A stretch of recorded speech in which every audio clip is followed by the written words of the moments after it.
আসসালামু আলাইকুম। সবাইকে জানাই আমার পক্ষ থেকে আন্তরিক সালাম ও শুভেচ্ছা। আজ আমি শোনাইতে চাই আমার মেয়ের ছোট্ট একটা হৃদয় ভরা আকাঙ্ক্ষার গল্প। আমার মেয়ে নতুন একটা চাকরি পেয়েছে। ছোট থেকেই ওর মনে ছিল বড় হয়ে মাকে বাবাকে নিজে উপার্জন করে খাওয়াবে, কিছু উপহার দিবে, একটু হাসি এনে দিবে আমাদের মুখে।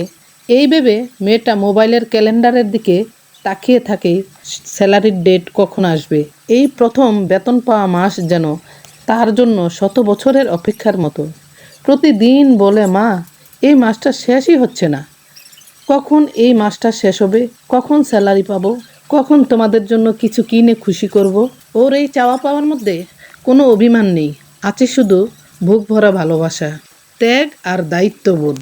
এই বয়সে এমন ধৈর্য, এমন আবেগ আমাকে যেন প্রতিদিন অভিভূত করে। এই ভিডিওতে আমার মেয়ের জন্য আর তাদের জন্য যারা ছোট থেকেই স্বপ্ন দেখে বাবা মাকে খুশি করার, তোমাদের জন্যই আমাদের পৃথিবীটা এত সুন্দর।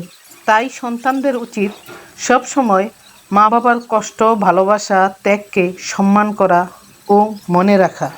সবাই আমাদের মেয়েটার জন্য দোয়া করবেন, আল্লাহ যেন তার নেক বাসনাগুলো কবুল করেন। আমিন।